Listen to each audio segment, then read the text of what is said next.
Let me begin by sharing something that I learned earlier from my 8-year-old grandson. From time to time on Fridays, I am tasked with cooking dinner on Friday evening. So he says, "Grandpa, you have to remember today, the most important job that you have today is to cook your spaghetti dinner."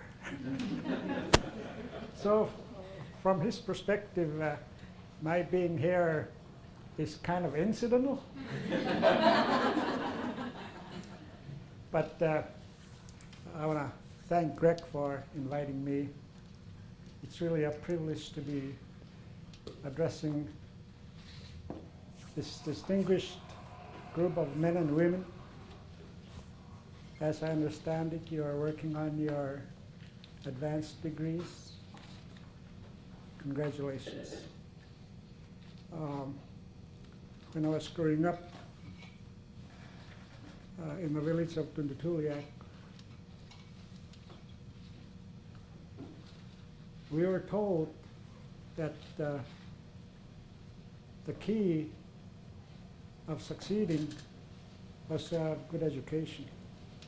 I never understood what that meant. And because, I was in the kindergarten when I was 13 years old, I didn't know a word of English. And it's always humbling to be in front of a group like this. We are young men and women in the pursuit of education. That's very important. The Alaska Federation of Natives was organized in 1966. And some of the primary reasons included the passage of the Alaska Statehood Act. The state of Alaska was granted 104 million acres of land. And so what was happening at that point was that the state, let me just go back up, in late 1960s, oil was found in North Slope. And the AFN, after it was organized in 1966, looked at a number of opportunities that they needed to do, but they felt that the most important task that they were faced with was to settle the claims of the Alaska Natives against the federal government. In the meantime, when the oil was found, it was found to be of economic quantities. So here's your, originally the stake players were the Alaska Native community, AFN, the federal government, and Congress, and the state of Alaska. All of a sudden, we have another player, the big oil. Yet, in late 1960s, there was a mini-freeze issued by the Secretary of Interior, Udall. What that meant was that there could not be any kind of development of any kind of land within the state of Alaska until such time they determined whether or not the Alaska Native community had a claim to that tract of land.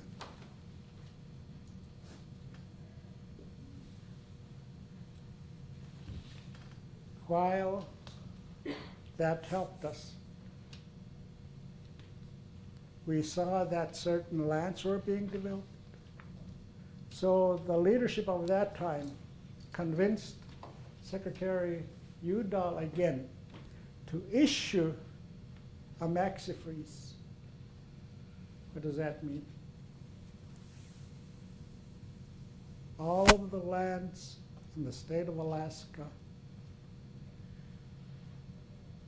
were frozen from any kind of development until such time that the claims of the Native community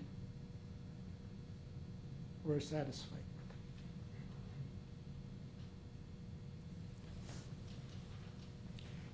So for AFN, the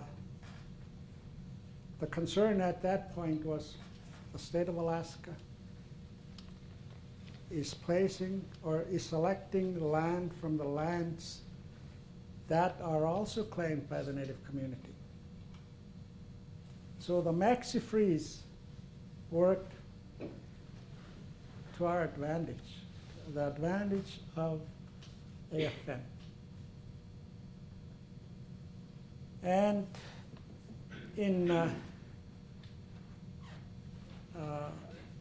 and so you're looking at the big oil, and the big oil is concerned, how do we get our oil to the market?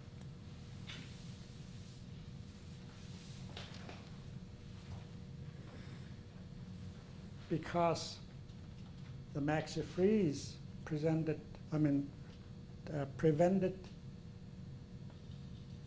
any kind of oil development in North Slope, any kind of oil and gas development across the state, and for that matter, any kind of natural resources development.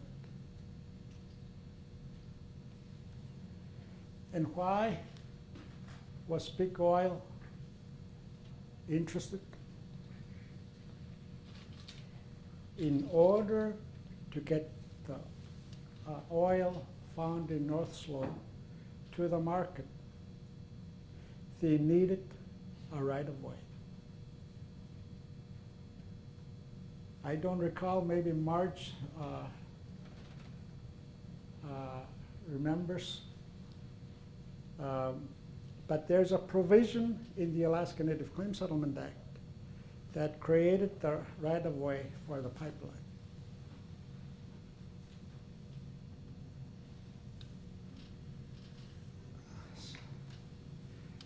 Interesting players involved in those days included our late Governor Wally Hickel. When President Nixon was elected as president of this nation, he selected and identified Wally Hickel to be his Secretary of Interior. And during the public hearing on his confirmation in front of what is now U.S. Senate Energy and Natural Resources Committee, Wally made an interesting statement to the members of the committee that would recommend whether or not he should be confirmed by the whole Senate. And his statement was, what one Secretary of Interior can do in form of an executive order, I can undo that executive order.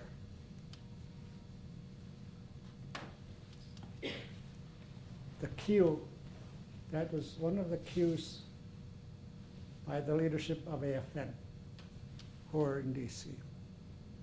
Some of those people included Don Wright from Doyon region, Will Hensley, he's already spoke here,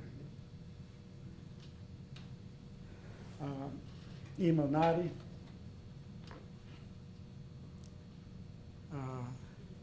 just to name a few. The biggest ally that we had on the committee was the chairman of the committee, Henry Scoop Jackson of the state of Washington. Briefly after Wally Hickel made that statement, that he can undo by an executive order that was done by an executive order by Udall on the land freeze. There was a commitment by Scoop Jackson that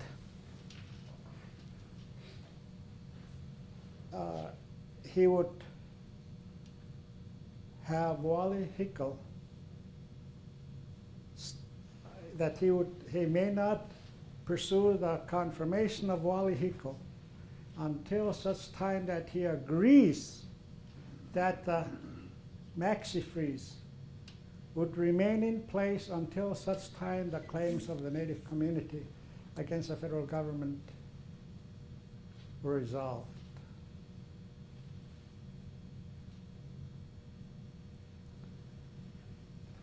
And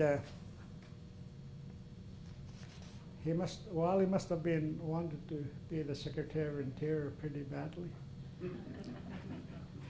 He agreed that he would not issue an executive order undoing the land freeze. And that was one of the biggest early victories of AFN.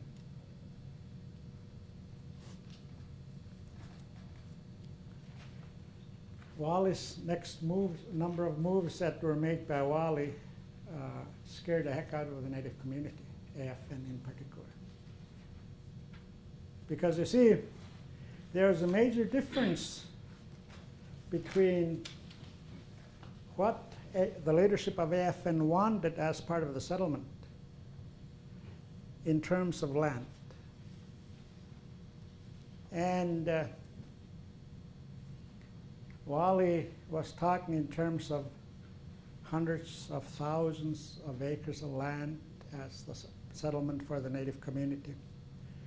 The Native community was talking in terms of millions of acres, because we at one point owned more than 320 million acres of land of the state of Alaska.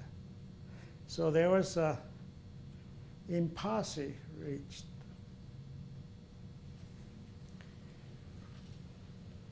In mid-1971, for reasons of his own, we got another stake player, a stakeholder in this game. The late Spiro Agnew, Vice President of the U.S., decided to support the claims of the Alaska Native community, and that, yes, it must be in millions. Shortly thereafter,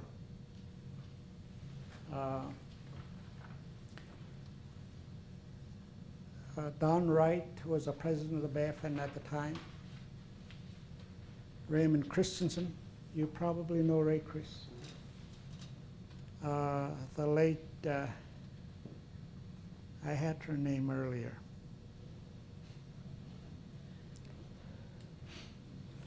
If her name pops back, I'll raise.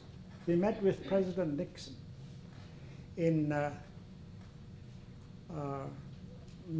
mid-year of 1971. And Nixon decided that, yes, he would support the claims of the Native community against the federal government. Why did he do that?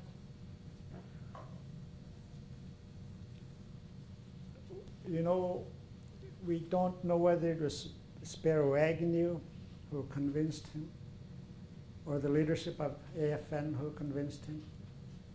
Regardless of of why the reasons he decided that he would support the settlement. He, Nixon, decided, yes, I will support the claims of the Native community against the federal government. So now the issue was terms and conditions of that agreement, of that settlement. However, the Department of Interior, who had jurisdiction over issues impacting the Native community, was still talking in terms of hundreds of thousands of acres of land. So the leadership of the Native community turned to the United States Congress. In the US Senate, the Committee of Jurisdiction was a committee chaired by Scoop Jackson.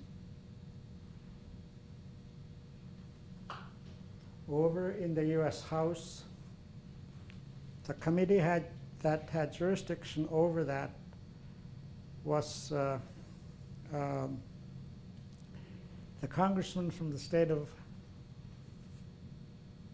Colorado, Wayne Aspinall. We called him Bulldog. He was very stubborn, but you know, he came to our side. And the terms and conditions of the settlement placed in front of the committee included the following. And this is excerpted from the statement that was made by Don Wright, president of AFN, after the meeting with President Nixon. The statement was made, I believe, on April 6, 1971.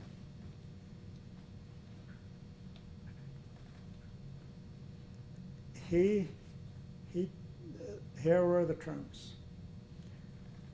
Confirm title, full title to 60 million acres of land within the state of Alaska, and that the federal government must have a cash appropriation of $500 million payable with interest over a 9-year period as a compensation for the Alaska Natives relinquishing their claim of title over 300 million acres. And finally, perpetual royalty of 2% in all minerals taken from land within the state of Alaska. Notice the terms that were presented by the leadership of the Native community at the time were silent on two things: subsistence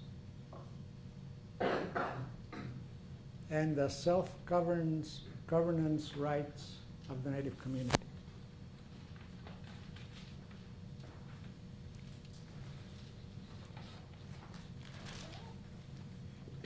I don't know if many of you know Don Wright.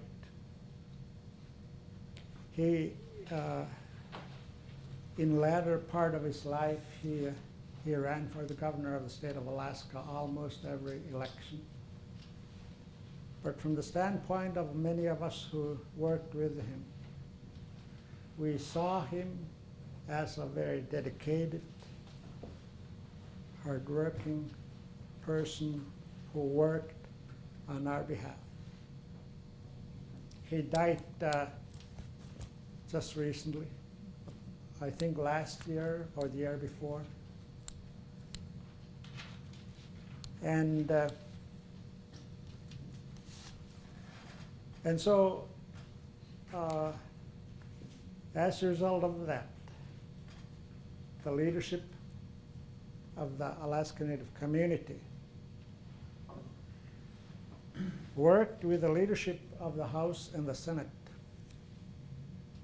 to come up with the Alaska Native Claims Settlement Act. The final terms of the Settlement Act, insofar as land is concerned, when you take into consideration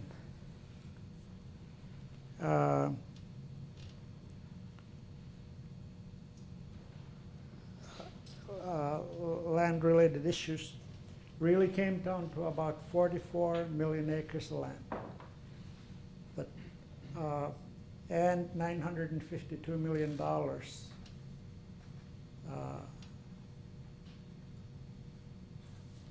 And you notice, and the act is, the Alaska Native Claims Settlement Act is silent on self-governance rights of the Native community. And in many ways, I believe that was by choice. However, insofar as the subsistence hunting and fishing rights of the Native community is concerned, Section 4A and B of the Alaska Native Claims Settlement Act extinguished the rights of the Alaska Native community insofar as hunting and fishing rights are concerned. And why did the leadership of the Native community accept that at that point?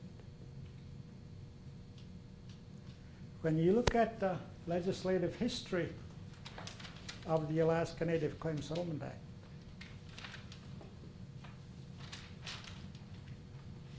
the Native community was promised by Congress that the hunting and fishing rights of the Native community would be resolved with the Secretary of Interior working with the governor of the state of Alaska. And where are we on that today? Interestingly enough, at least from my observation and what we've seen over the years, the state of Alaska has filed lawsuit after lawsuit on the hunting and fishing rights of the Native community, contrary to the promise that was made to the Native community by the legislative history of ANCSA. Let's stop there for a moment and we'll get back to that thought.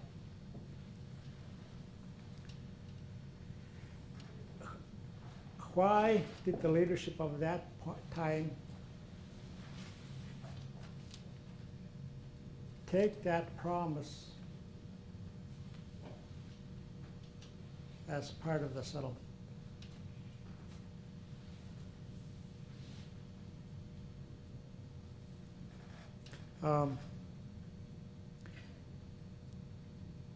In talking with folks that were involved, very directly involved with the passage of ANCSA,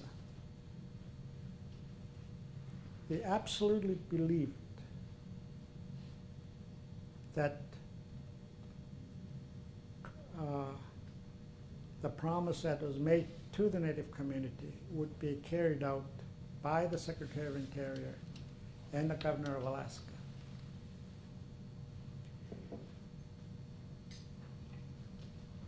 And one of the things that we learned the hard way at that time, in looking back, was that while the legislative history of any statute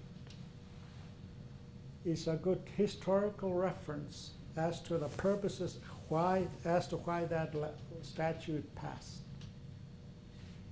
the legislative history in and of itself does not have the effect and Mr. Razu, being a good lawyer, understands that exactly. You want to add on to that?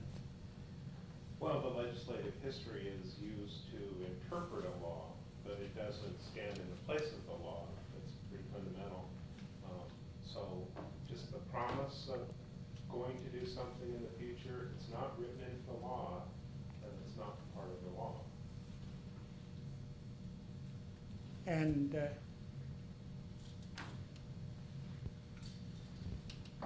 throughout our history,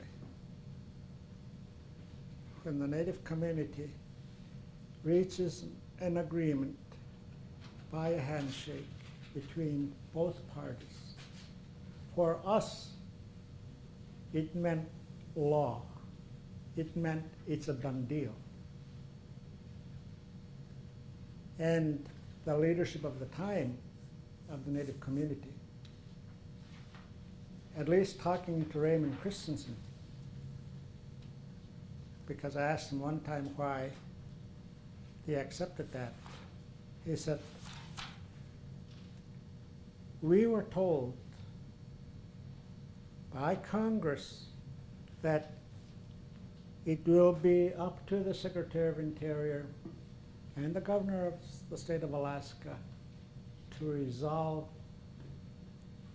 and restore our hunting and fishing rights. And he was Ray was a legislature at the time, in the state legislature. And he says, Nelson, I should have learned from that. Because when I'm sitting as a state senator in the state legislature, when we pass a statute, certain authorities are created by that specific statute. He says, likewise, with the Alaska Native Claims Settlement Act, one thing that we should have proposed and continue to propose was that our hunting and fishing rights would be resolved not just in the legislative history, but incorporated into ANCSA. Be that as it may, we didn't get that. But to this day, when I look back and look at the circumstances leading to ANCSA, the leadership of the Native community made the choices that they made based on the belief and understanding that when one is promised, that promise will be carried out.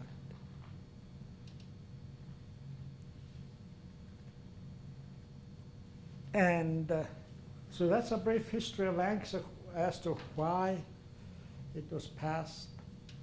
And talking specifically from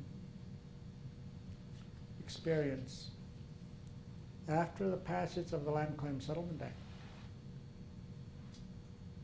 there were a number of things that the Native community had to do.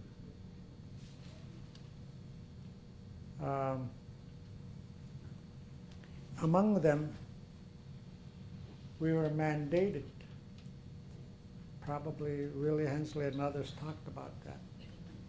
We were mandated to enroll to the village as village corporations. We were mandated to become shareholders. And the rules and regulations for the implementation of the Alaska Native Claims Settlement Act, AFN and the leadership of the Native community worked together on coming up with a set of regulations that we felt was the best interest of the Native community up to that point. And so we, the village corporations were told, the people in our villages were told that they must enroll as shareholders. And some of us asked, including me, what is a shareholder? What is a shareholder? Some of you in here are shareholders. And we were told that not only are we going to become shareholders, but that the amount of land, and Marge is going to go into that, the amount of land that the villagers got depended on the populations that were enrolled to the villages. And so after the passage of the act, we were then faced with development of the rules and regulations that will govern implementation of ANCSA. And now let's look at a number of things that we did after the passage of ANCSA. It became apparent to us on the FN board and within the Native community that a number of things were going to happen. Some of our village corporations are going to underselect their land entitlement. They were going to select less than their land entitlements. We were also faced with a number of factors that talk about shareholders. For example, we were told that come 1991, that our shares that we couldn't sell would become alienable. In other words, we would be able to sell them. And we were told that once we got that land, that it would remain non-taxable for at least 20 years, 1991.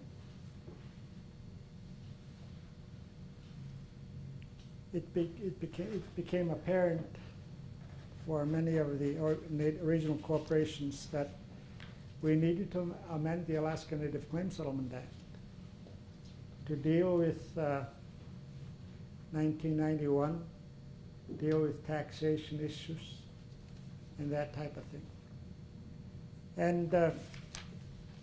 And so in 1985, I believe,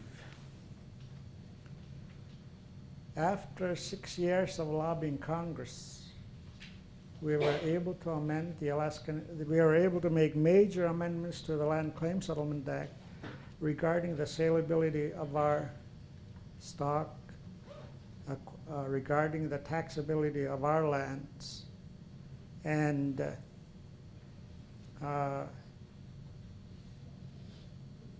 whether or not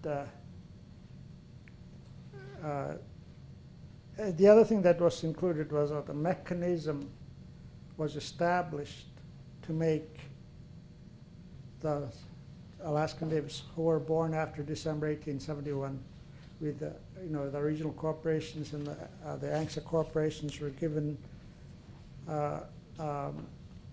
authority to find ways and means of getting our young people that were born after December 1971 to become shareholders. And so that remains as one of the major legislative efforts of AFN, and to this day that remains. I might also. Just a second, before you go further. So imagine what it was like in 1971 and 72 when the Alaska Native people found out that they were going to suddenly become shareholders of corporations. Most of the Native people had no idea at all what a corporation even was. And there was darn few lawyers to go out and explain it to them. I was at a dedication at the courthouse in Kodiak last year, which was being dedicated for my old boss, Roy Madsen.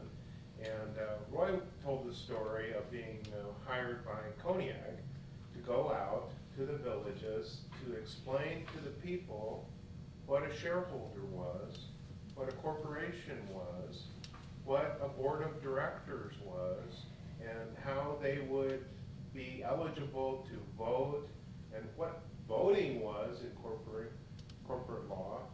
All of just the fundamental things that Congress suddenly expected us to be able to do and to know. And just the enrollment process, I was a teenager in 71, and I can still remember in my family, my mom and my grandma trying to decide if they were going to enroll in Chulista or Siri. They had a choice because they had moved to Anchorage, but they originally were from Lower Yukon, and it was anybody's guess on what the right choice was. It just seemed kind of natural to enroll closest to where you live at the time, so they picked Siri, thank God.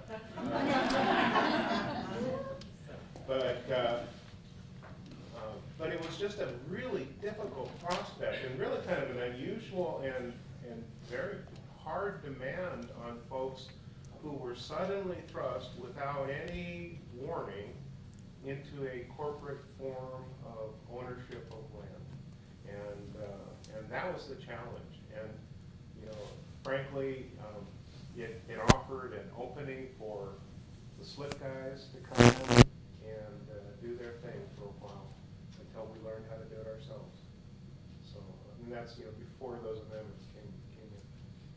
Do you think that was intentional too on the part of the federal government, or do you think that was just kind of a setback? Because it seems like a real setup. I mean, I wasn't old enough to have my own opinion at the time on it, and I don't know the answer to that. Personally, I think a lot of things were happening very fast from the explanations I've heard from these folks over 2 years. Settlements were being forced to be reached quickly without full understanding of the majority of the people affected by the settlement and what it would actually mean to them. You had representatives in DC of the Native community, but you understood what the communications were like back then. There were cell phones or even very good means to let people know what the negotiations in Washington, D.C. were. And certainly if you lived in the village, you had absolutely no idea. So you had to rely upon, the savvy of these young Native people in Washington, D.C. to come up with the best deal they could figure out how to get under the immense pressure from oil companies, the state of Alaska who demanded the ability to develop their land that Congress or the government had given to them, and Alaska Native people who also demanded the ability to have title to their land. So I think it was lots of pressures going on, and so that makes me suspect about attributing too much ill will towards the consequence of it, but certainly I don't think a lot of forethought was given. Marge, you get it. Yeah, I'll just add my 2 cents worth, because I think we've heard today, we heard Willie say that there was so much focus on land and the amount of land that there was not a lot of debate that he could even find in his research about this corporate form. So it's always been sort of a question in my mind, how did it all come about? And it's my understanding that this corporate form of settlement really first appeared in 1968, so it appeared in early drafts of the legislation that ultimately would become ANGSA. So I think if you say, okay, you're gonna have a corporate form, and then you could go on and deal with the land and the amount of land, that's one thing. But then when you go to actually figure out how to form a corporation, then you have all these issues. Okay, how do you get shareholders? Well, you have to have them enrolled. And then how do they know what to do? Well, then you have to sort of describe how to do it. So I think it was sort of the follow-on, that it's kind of the result of this decision that happened, maybe even by happenstance, that the corporate form of government was going to be how the settlement occurred. And it was all of these machinations about how do you actually stand up a corporation that became sort of the complexity after the act had passed. And I first met Nelson when we were doing that very thing for Chilista, bringing in village reps, 256 representatives from the Chilista villages in one big group to just describe these things. How do we make a selection? What is the title? What is the deed? You know, what's the corporate form of government? And so regional corporations in those early years, and Chilista was not alone, but those regional corporations in early years did a lot to assist their villages to sort of get prepared to make selections, because the deadlines would be very quick and approaching very quickly. So I think a lot of it is not ill will, it's just the result of, you know, actions without really thinking through what is the complexity of trying to get to the end. Yeah, I mean, just what is a deed? You know, when you go to law school, there's a book about this thick just on property law that, you know, has developed over, you know, 500 years of English law that talks about deeds, and all of a sudden, you know, we're supposed to figure out what deeds are and, you know, what we want to own. It's just, you know, it was a tough road to hoe, I think, at the time. Let me also share something that I saw at AFN at that point.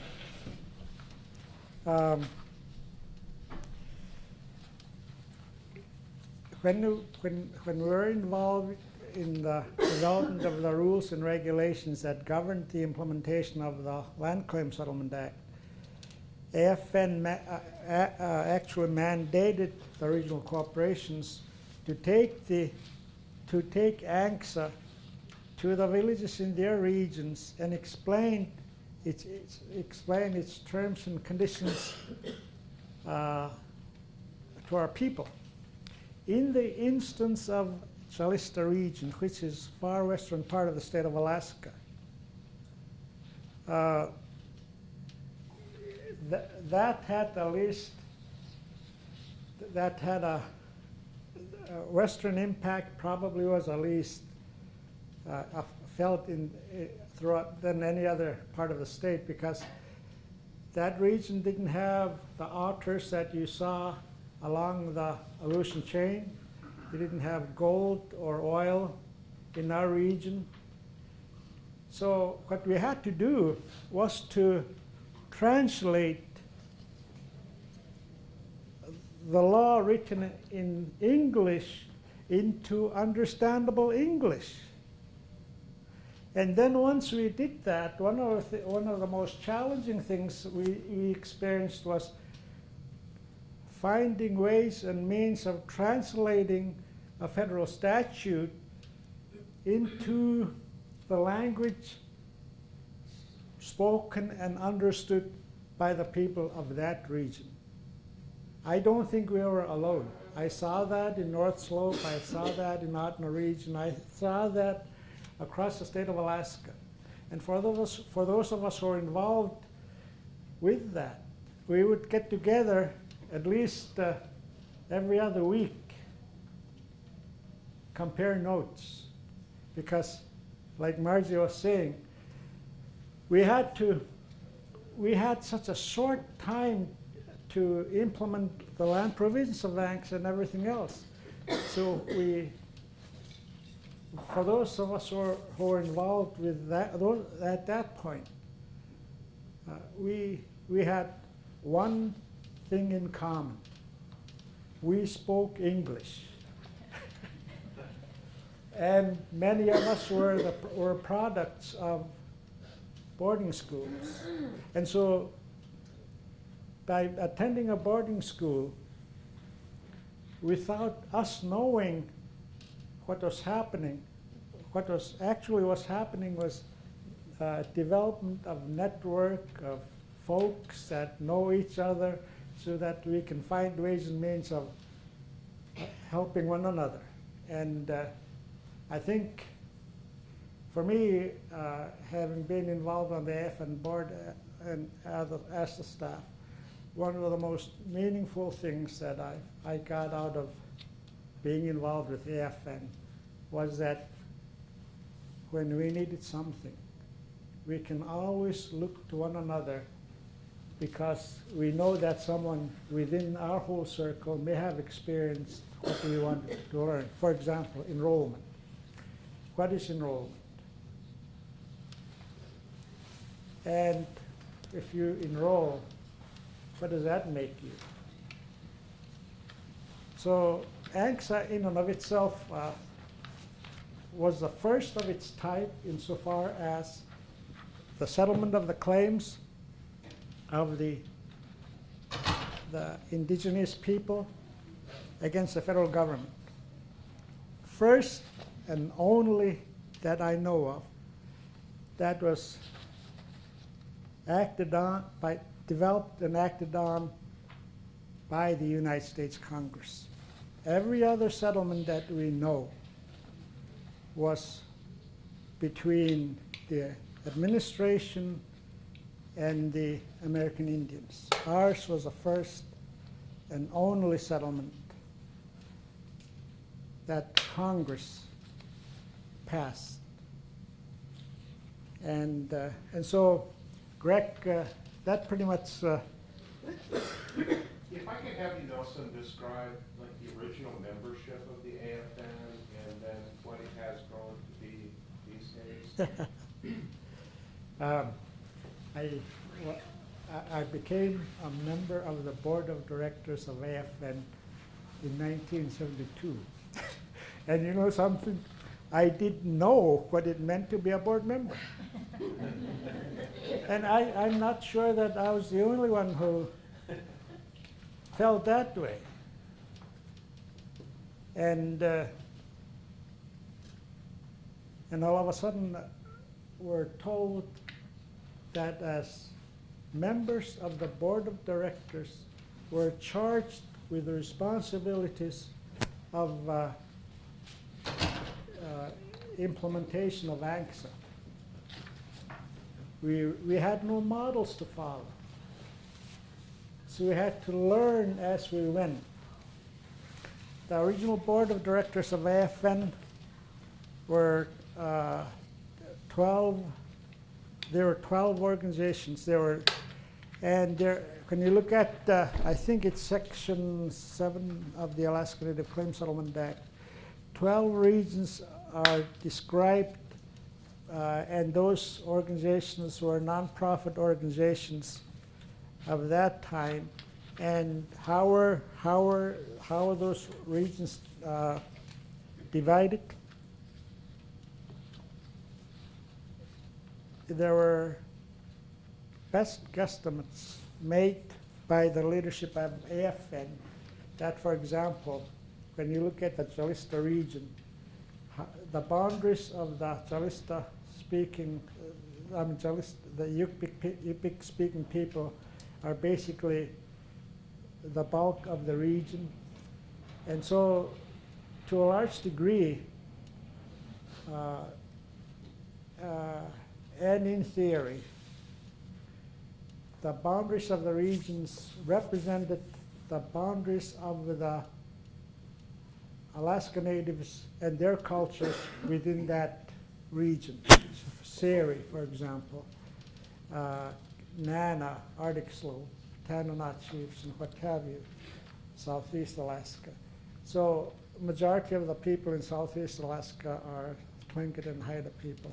The majority of the people in the Jalista region are Yupik. And so the original board of directors of AFN was composed of 12 people from across the state, men and women. And then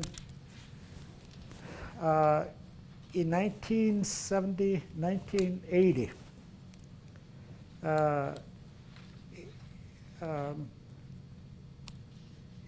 within the AFN board decided that, you know something, the board of directors of AFN consists of profit-making corporations, but within those boundaries are 12 regional nonprofit organizations. And so additional 12 people representing the nonprofit organizations were added onto the board, but that had to be done by amending the bylaws. And then years later, we added village representatives, and I believe the most recent one was the addition of the federally recognized tribes. So there's been an evolution not only on the board of within the Native community, but on the decision-making body of AFN into what it is now. Did the nonprofits come, the nonprofits established before the for-profits, and then, So it's the for-profits, then the nonprofits, and was the AFN formed in order to help, to implement? I thought it was formed before. AFN was organized in 1966 before the Land Claims Settlement Act. As a nonprofit? Let me, it's a group of nonprofits. Not Yes. completely though, because there was villages in there too, so it wasn't just, there was villages, which really weren't identified as for-profit or nonprofit, they're villages. But it was really more ad hoc group of interest with Alaska Native people than the organization. It started off to be after it. So how old were you, Nelson, if I may ask, when you were involved in 1972 on the board? 31. And I really didn't know what I was supposed to do.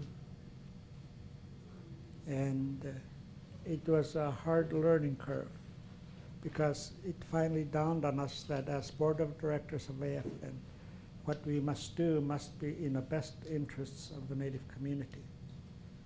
You had a question, Nancy? So when they added the village rep to AFN, how about the villages that merged together, like TKC had, they have like 10, right? Yeah. So is there one village rep representing TKC or 10? The village reps were selected by the leadership of the village corporations within each region.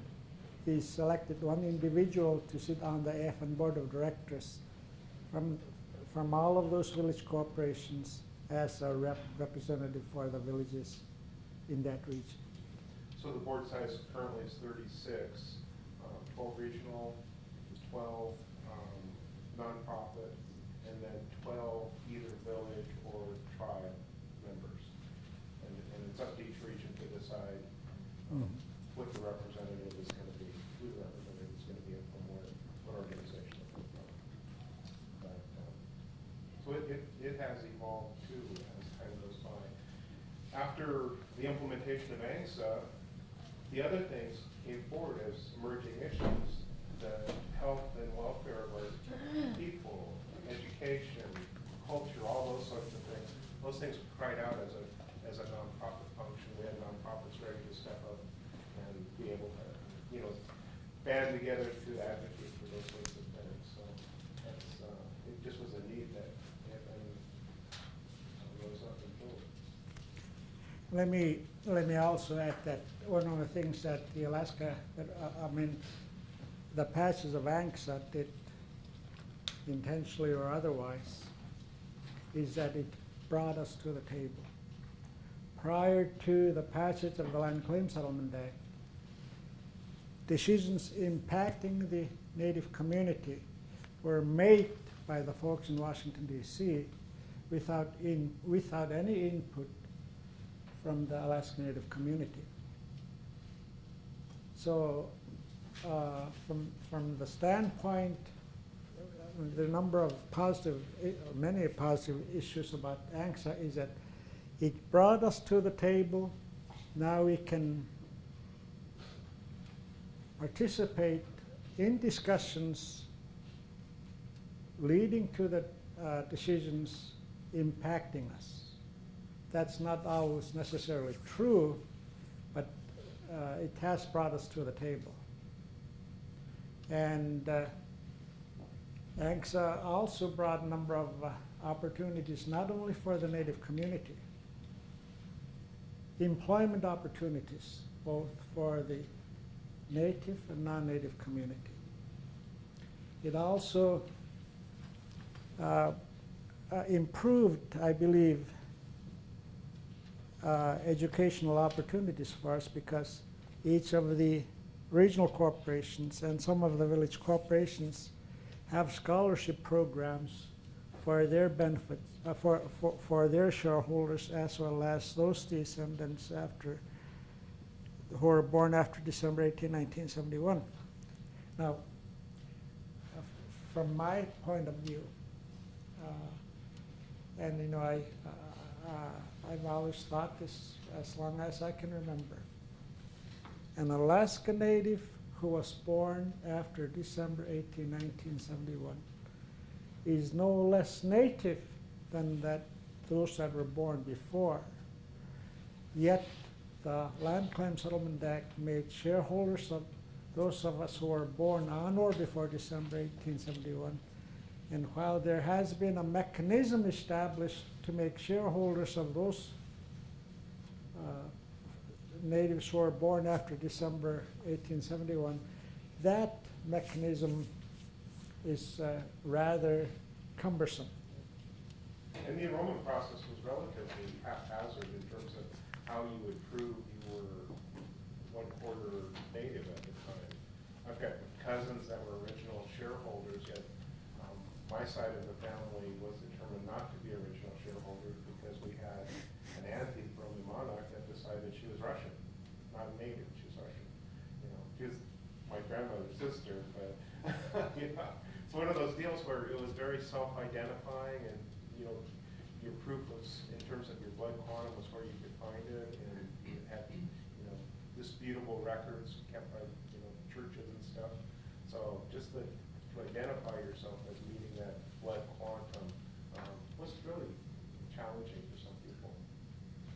So these days, and this is a point I wanted to kind of conclude with as far as AFN is concerned, probably the biggest challenge that we've had, apart from the external challenges, but the internal challenge we've had is how do you, in 21st century, how do you reconcile or begin to reconcile some of the difficulty that Jared was talking about earlier, this tension that exists between the tribes, which existed before Alaska Native corporations, which have government-to-government relationships with the federal government, and the land-holding Alaska Native corporations, whether they're village corporations or regional corporations, and how do you, at the very least, begin to make inroads so that there's the possibility of some sort of collaboration between these folks who ultimately have a significant tension due to the ownership of land or lack of ownership of land.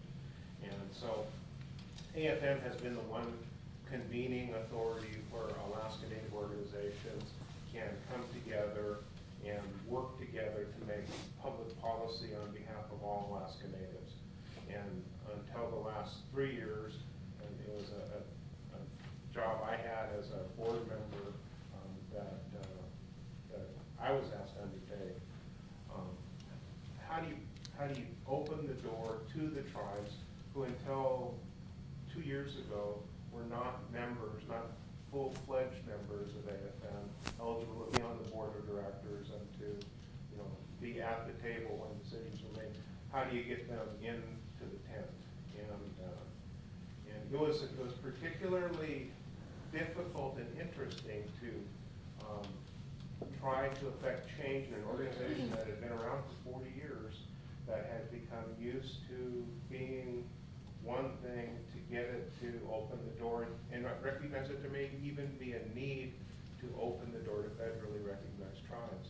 And I think that's because what I found was that even though the bylaws of the organization did not specifically call out federally recognized tribes as Class A members entitled to be on the board and vote, so many of the people in the room were tribal members individually themselves that the common feeling among many of them was that it was unnecessary because they were there already. So why would you need to even say that?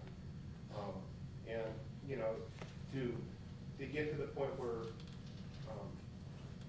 a decision could be made that, yeah, it really was necessary to formally recognize these entities with their unique role as Alaska Native organizations was important, regardless of your individual membership as tribal members and corporate members and all the hats we wear, that actually saying they can vote with us and be part of this organization at the highest level was important. Was just, it took time. And so that's where we are today with that organization. So, a lot of stuff we've heard so far. What kind of questions do you guys have? Nelson has really been around the block. He's been involved in every sort of advocacy, very involved in subsistence. So, you know, the fact that AFN, you know, and the fact that ANGSA left out hunting and fishing rights, and that there was a need to go and pass another federal statute, ANELP, which would attempt to restore some of those hunting and fishing rights. That's what he was involved in. So please see if you can find out a little bit more about that. Can you tell us a little bit about ANELP?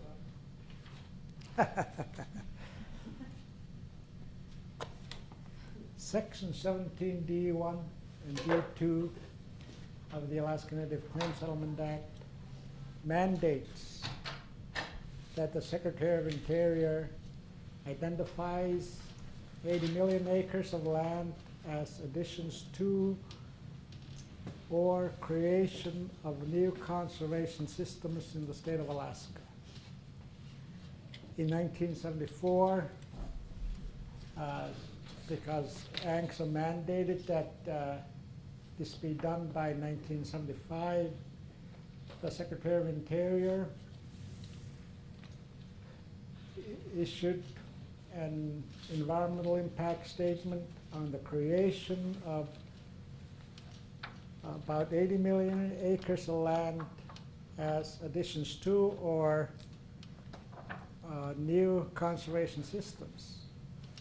What was fascinating about the environmental impact statements at that point was that while it talked about the conservation of fish and wildlife resources within the boundaries of those lands being set aside as conservation systems, there was no mention whatsoever on the impacts of those creations among the native people who live within those boundaries. And we brought that to the attention of the Secretary. And so as a result of that environmental impact statement, a bill was introduced in the U.S. House of Representatives, and it was H.R. 39. And from the time of the introduction of H.R. 39 as a proposed federal law for a period of, that was in 1975, for a period of 5 years, every year the United States Congress held a public hearing, and AFN, as part of its efforts proposed that hunting and subsistence hunting and fishing rights within the newly created conservation systems or additions to, that the Alaska Natives would have a priority right for subsistence hunting and purposes. And one of the reasons why we pursued that was that while the legislative history of ANCSA promises that, there was nothing in the statute that would do that. And so our thinking was, if the Alaska Natives are given priority for hunting and fishing within the conservation systems, we would be restoring at least a part of our hunting and fishing rights. And long and short was that when the bill passed, it had, when the bills passed over in the House and the Senate, it had rural preference, no mention whatsoever of Alaska Natives. And there are a number of issues within what is now ANELP that were pursued by the Native community, among them, but not limited to, that the Alaska Natives must have a guaranteed access to our lands that were selected from within the boundaries of the conservation systems. While that's the law over in Adma region, they have some lands within the boundaries of what is now a national park service. And while they were promised that they would have access to their land holdings within the conservation system, they have the hardest time at this point to access those lands. We also knew, AFN also knew, that some of the village corporations across, some of the 231 village corporations across the state of Alaska might have underselected on their land entitlements. Section 1410 of ANILCA was a mechanism that AFN pursued that would guarantee that the village corporations who had underselected at the time that the last election deadline of December 1975 came around, that they would have an opportunity to make their land selections. And insofar as ANILCA is concerned, the stakeholders included the state of Alaska, Alaska Native Community, AFN, and I think the biggest stakeholders that were involved on ANILCA were the major national conservation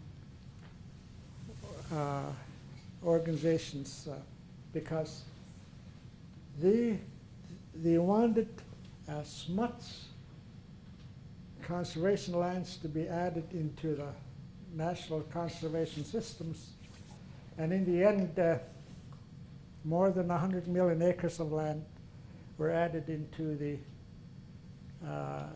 national conservation systems, some of which, almost all of them, make it very difficult for us to access our lands. In the Jalisco region, for example, there are 22 of the 36 villages are either within or are surrounded by or adjacent to the Yukon Delta National Wildlife Refuge. Because the Alaska Native Claims Settlement Act mandates that those lands that are private lands, that they must be managed in accordance to the management systems of the conservation systems that surround them. In other words, while somewhere in the neighborhood of 750,000 acres of land were selected by the village corporations in that region for all practical purposes, those village corporations who own those lands cannot touch those lands unless Fish and Wildlife Service allows them to do that. The same way in the Adna region. In order to access their land holdings, although Section 1110 of ANELP mandates that we must have free access to our land holdings, we don't. And so I could go on, but That gives you a idea. so I guess my point is it's been a very fascinating experience for me to have been part of AFN, and not only as a member of the board of directors, but over the staff, as well as on the staff. I saw the evolution within the Native community into who we are today. Because when ANCSA was first passed, we had little or no idea what a corporation is. Today, when I go to my village, there's a Coop store. Nancy, there's a Coop store. There's A-Day projects, that type of thing. So to see the evolution of our people to becoming very sophisticated businessmen and women, it's been a humbling experience for me because I had no expectation that I would have been involved within the Native community as long as I have, and it was a great pleasure to share what little I can with these distinguished men and women of your class. Thank you. So I work for Chalista. I'm a Chalista descendant, but my parents are also shareholders of TKC. And so how that works, Chalista owns a surface, and then TKC owns a subsurface. And I just find that, because we have Donlin Gold or Donlin Creek project that's coming up, and so it's an interesting relationship between the two. You mean Jalissa owns the It's the subsurface? reverse. Oh, I'm sorry, yes, that's, I'm sorry. Yes. Yes, very much interesting. Danielle, go back. We'll go on. Other comments or questions? I'm always fascinated by, my mom's story. My mom's from Darrow. She came from a big family over there, and she would tell me that what happened in her lifetime was just so fascinating. That she would sleep under a caribou skin when she was younger and have to go get ice, and then to go to Chamala boarding school and get civilized and go from, a honey bucket to a flush toilet was amazing. But for, things like you and how you don't know a dime from a dollar and start talking about land in terms of millions, that's pretty. How do you find your compass during that whole time? It's really fascinating. Many of us were products of the boarding school at the time, and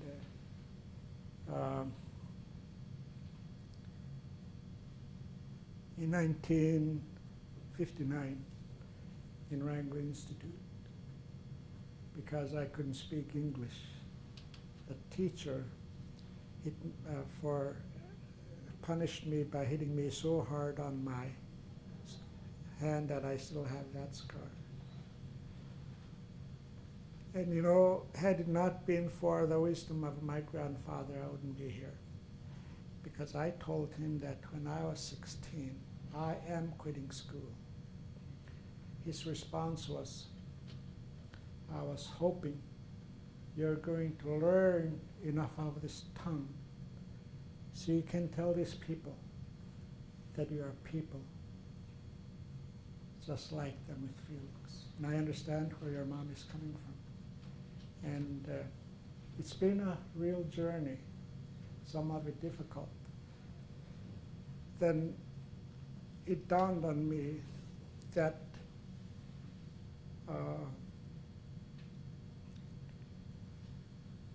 in order to get ourselves understood,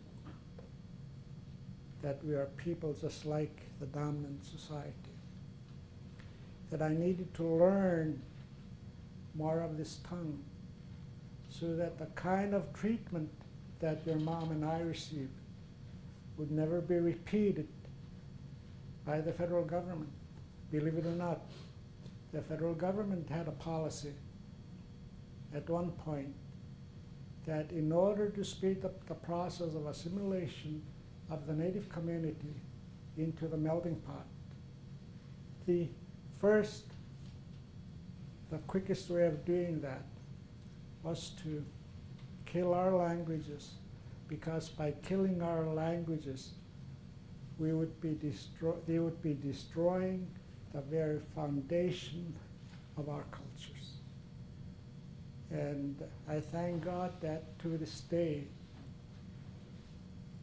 through the efforts of the Native community at large, that there has been an effort to restore our languages, to get to know who we are, not only let the outside people know who we are, but we ourselves know.